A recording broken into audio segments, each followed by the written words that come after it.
My name is Pat, and today I'm going to show you how to give an intramuscular injection. I have been a registered nurse for over 40 years and have given hundreds of these.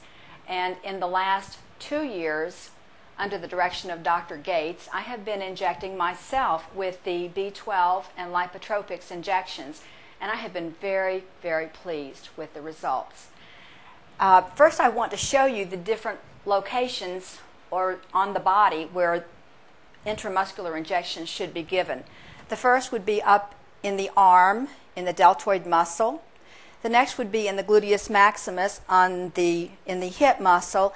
And when we inject this site, we always have to be very careful to avoid the sciatic nerve, which comes from the spine down through the center of each buttocks. So we want to go way over to the side of the buttocks area where this muscle is hard and firm. The third injection, which is the most appropriate for self-injection, would be the area in the front and slightly to the side of the thigh muscle. Those are the three primary sites for intramuscular injections. One cautionary statement: never inject into the abdominal muscles. These are inappropriate for intramuscular injections. Before we give an intramuscular injection, we always wash our hands, collect and assemble our supplies.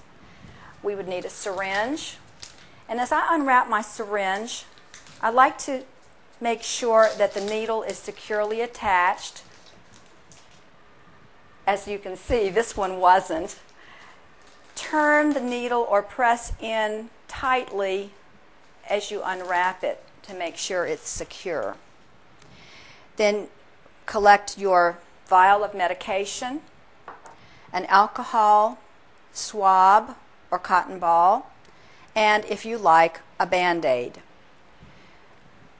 Once we remove the needle cover, never touch the sterile needle to anything except something that has been cleansed with alcohol, such as the vial or the cleansed skin. Once the needle cap is removed, we can cleanse the top of the vial, pull back to insert air into the syringe, the same amount of air as I will be drawing up into the syringe. Insert the needle into the vial and then inject the air into the vial. Slowly withdraw the fluid to the desired dosage. And as you can see, often when you withdraw fluid into the syringe, you get little air bubbles. And the way to get rid of the air bubbles is to tap gently on the side of the syringe and inject them back into the vial of medication. Then withdraw the needle, again being careful not to touch it to anything else.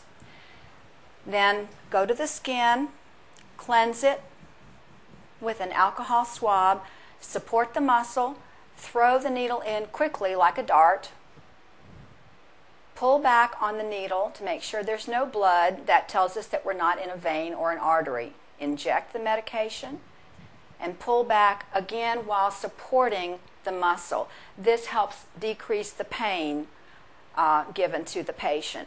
And the quicker the needle goes in, the less pain is involved. If desired, you may want to cover the area with a Band-Aid after you have properly disposed of your needle in a hard plastic container with a cap, anything approved for sharp disposal. The Band-Aid is available then in case there's a tiny bit of blood at the injection site.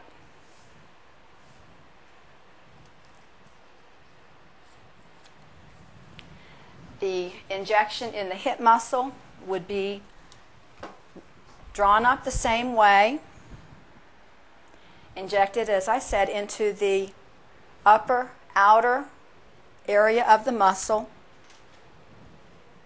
cleanse the area, inject it, throw the needle in quickly while you support the muscle, pull back slowly, then inject and support the muscle while the needle is withdrawn.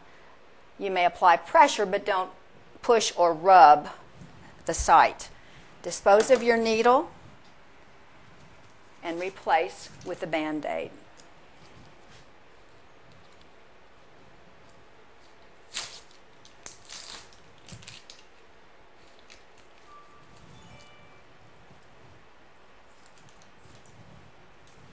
This is so quick and easy.